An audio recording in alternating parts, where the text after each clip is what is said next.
video, I'm going to address some very hard truths for us women over 40 when it comes down to weight loss.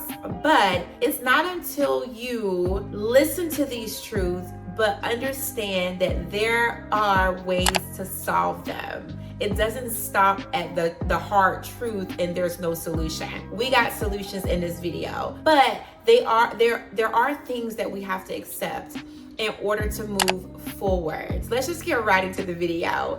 Number one, as women over 40, our body is going through a lot of transition and change. And what's really interesting is that in our society, we celebrate girls going through puberty. Oh, you got your period. It was celebrated. You can have kids. It's wonderful. But in our society, it is looked at as doom and gloom when you are going through perimenopause and menopause and lots of hormonal changes. It's looked at as dun dun dun dun, doom and gloom, and there's no coming back from it.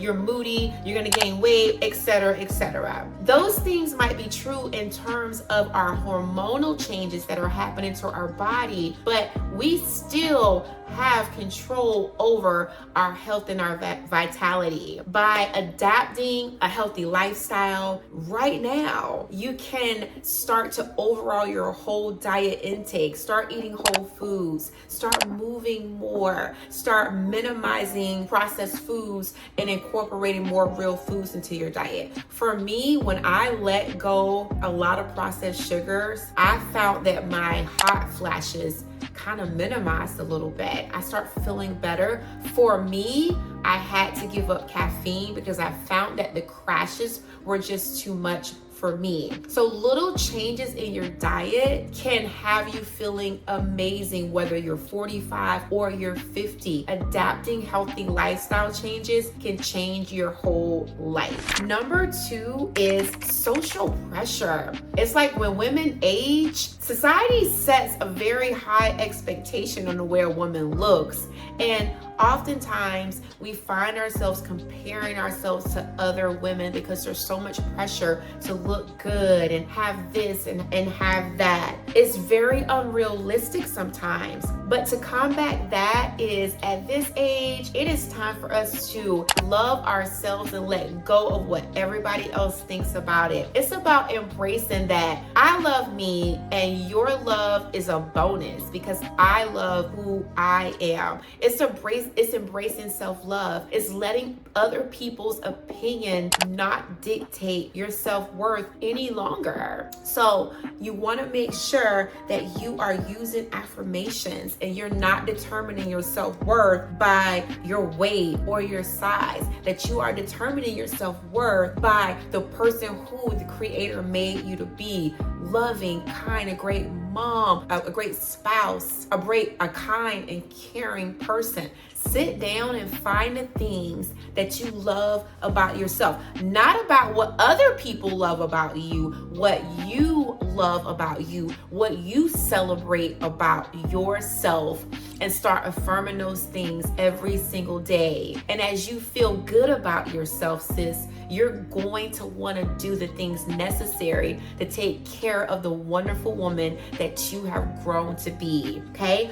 Number three, the hard truth is that as women, not just as women, people, because men do the same thing, we turn to food when we are faced with stress. To overcome emotional eating, it's crucial that you develop coping skills that you can deal with stress that don't include food. For me, it's crying. If I need to get out a good cry, I'm gonna cry. For me, it's exercising, it's journaling, it's meditation, it's talking to my fiance or a trusted friend. But when you can address the underlying emotions, you can break free of the cycle of overeating. All right. Number four is plateauing when you're trying to lose weight. You are going to have moments on your weight loss journey where you're going to hit a plateau. Now, what I would suggest is to make sure that you are indeed in a calorie deficit if you're trying to lose weight. Often when we hit a plateau, it could be because we're not necessarily in a calorie deficit. Number two, it could be that you are only relying on the scale to give you weight loss progress. Are your clothes fitting looser? Do you have more energy? Have you taken measurements? Are you checking out your progress photos? Do not let the scale be the only way that you are measuring weight loss progress. Now, to overcome a plateau, make sure that you're mixing up your exercise routines, finding new forms of physical activity. Make sure that maybe it might be time to increase the number of days that you're going to exercise. Maybe it's time to up your weights. Maybe it's time to really, again, take a good look at the foods that you are eating and create a food diary so that you can really assess that you are truly in a calorie deficit. Okay. Number 5, the last but not least truth is the importance of adopting a sustainable lifestyle. At this age, we are over fad diets and quick fix, the juice diet, the tuna fish diet, the cabbage soup diet. At this age in our lives, we need to adopt habits that we can adhere to lifelong. Calorie deficit, moving more, getting your steps in, eating whole, rich, clean foods, drinking lots of water. Those are things that I can see myself doing for the rest of my life versus jumping on the latest fad diet. And that is a harsh truth that we are doing that must stop. I hope that you found this video helpful. If you did, make sure you hit that like button. If you like what you see here in our community, make sure that you subscribe to my YouTube channel. And guys, I will see you in the next video.